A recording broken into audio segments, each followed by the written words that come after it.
তাহলে আজকে আমরা আমাদের ক্লাস আরম্ভ করছি কবিতার মাধ্যমে। কালকে আলোচনা করেছি যে আমার স্বরচিত কাব্যগ্রন্থ পুঁথি, সেখান হতেই একটা কবিতা আজকে আলোচনা করব। সেই কবিতাটার নাম হচ্ছে বিশ্বদেব।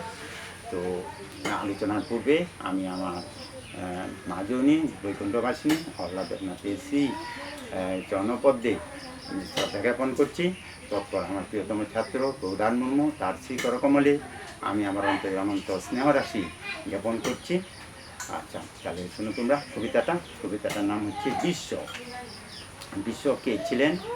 স্বর্গের অষ্টবসুর একজন বিশ্ব। উনি শান্তনু রাজার নন্দন। তো ওনার নাম ছিল দেবব্রত। তারপরে স্বর্গের সমস্ত দেবতারা তার নাম দেয় বিশ্বদেব। তারও কারণ আছে। আচ্ছা, যাই হোক, তো কবিতাটা আলোচনা করছি। গঙ্গাপুত্র বিশ্ব জ্ঞাত বিশ্ব দিগ্গজন, স্বর্গজাত মাতা তার মর্তধামে আন। স্বর্গের অষ্টবসু বিশ্বদেব উনি যখন মর্তধামে আসেন তখন তার মা ছিলেন গঙ্গা দেবী। স্বর্গের গঙ্গা দেবী শান্তনু রাজার স্ত্রী হিসেবে উনি এসেছিলেন। তো একথা সকলেই জানে, মহাভারতে রয়েছে। তো সেই গঙ্গা দেবীর গর্ভেই উনি জন্মগ্রহণ করেন।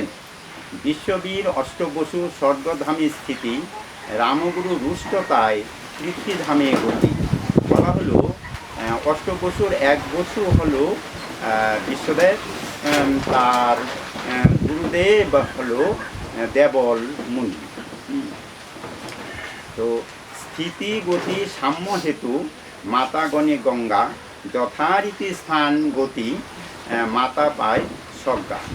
তো বলা হলো যে স্থিতিগতি সাম্য হেতু মাতা গণে গঙ্গা, গঙ্গাকে মা হিসেবে স্থির করে নিয়েছিলেন স্বর্গধামে। কেন? এখানে একটা গল্প আছে যে অষ্টবসুরা মিলে যখন ভ্রমণ করছিল তখন বশিষ্ঠ মুনির কামধেনু গাভী ছিল।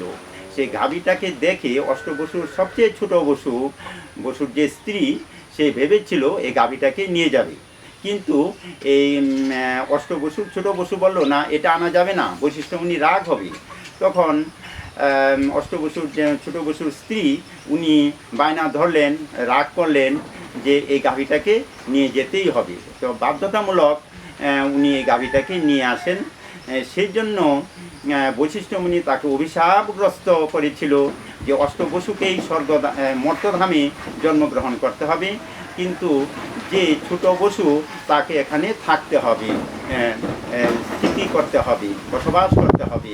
তো এই ভয়ে মাতা দেবী গঙ্গাকে স্বর্গে তারা আগেই বলেছিল যে মর্তধামে যেন শান্তনু রাজার স্ত্রী হিসাবে আসলে তারা সেখানে জন্মগ্রহণ করবে এবং 6 জনকে জন্মের পরেই গঙ্গায় বিসর্জন দিয়ে দেবে এবং অষ্টবসুর যে ছোটো বসু সে এখানে থাকবে। এইভাবে তারা আগেই একটা শর্তবদ্ধ করে এভাবে জন্মগ্রহণ করেছিলেন। তাই বলা হলো যে স্থিতিগতি সাম্য হেতু মাতা গণে গঙ্গা, যথারীতি স্থান গতি মাতা পায় স্বর্গা। তখন বিশ্বদেবকে যখন জলে ফেলে দিতে চায় তখন শান্তনু রাজা তাকে বাধা দেয়। কিন্তু বিবাহের সময় কথা ছিল যে শান্তনু রাজা যদি কখনো তার গঙ্গা দেবীর কথাকে অমান্য করে তখন সে আর সেখানে থাকবে না, চলে যাবে। কিন্তু বিশ্বদেবকে যখন ফেলতে যায় তখন শান্তনু রাজা বাধা দেয়। তো শর্ত ভঙ্গ করার জন্য গঙ্গা দেবী তার পরিচয় দিয়ে স্বর্গে চলে যায়। তখন বিশ্বদেবের বয়স ছিল 19 দিন। তখন তাকে শঙ্খে পরিপালন করা হয়। তাই বলা হলো মাতা পায় স্বর্গা। বিশ্বদেব নিজ বল গুরু পায় শ্রেষ্ঠ। বিশ্বদেব ছিলেন সেই দাপর যুগের সর্বশ্রেষ্ঠ একটা বীর পিতামহ।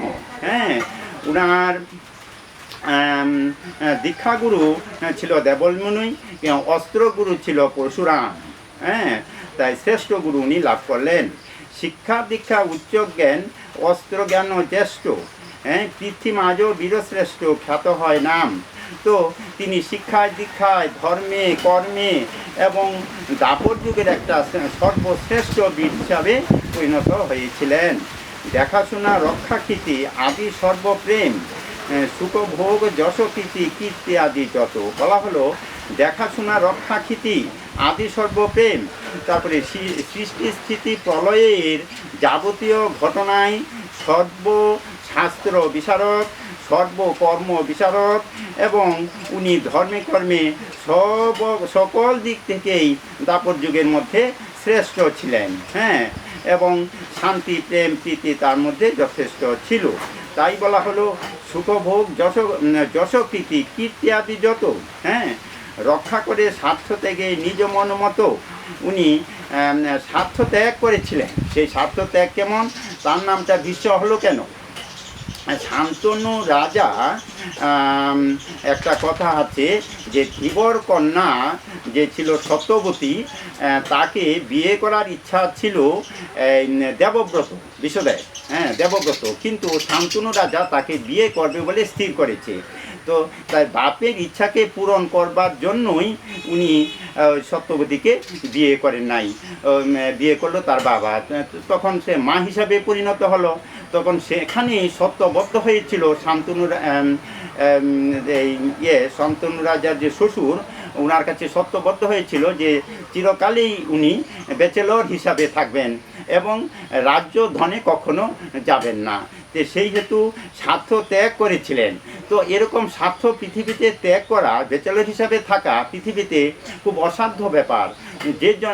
সেই জন্যই দেবতারা তার নাম দিয়েছিল বিশ্বদেব, প্রকৃত তার নাম দেবব্রত। তাই বলা হলো স্বার্থ ত্যাগে নিজ মন মতো। হ্যাঁ, বীর হনু বিশ্ববীর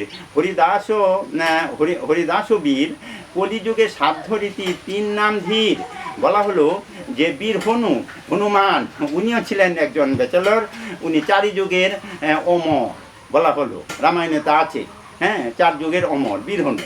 এবং বিশ্ববীর বিশ্বদেব, এই দেবব্রত, উনিও অসাধ্য সাধন করেছেন, ব্যাচেলর হিসেবে ছিলেন দাপর যুগে। এটা দেবতারা পর্যন্ত ভয় পায় শুনলে। হ্যাঁ, তাহলে বিশ্ববীর সেটা সার্থক হয়েছিলেন। আরেকজন ছিলেন হরিদাসকে যবন হরিদাস, হ্যাঁ, মহাপ্রভুর সময়ে উনি ছিলেন স্বয়ং ব্রহ্মা। অভিশাপগ্রস্ত হয়ে কলিযুগে জন্মগ্রহণ করলেন।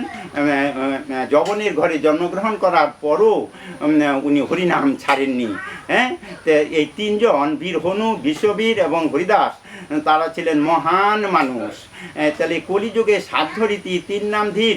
কলিযুগে এই নামগুলি সকলের সঙ্গে সকলেই শ্রদ্ধার সঙ্গে নিয়ে থাকে এবং এরা আমাদের জীবনের উদ্দেশ্য আদর্শ, এবং এটা আমাদের একটা শ্রদ্ধেয়, আমাদের জীবন পথের একটা পাথেয়।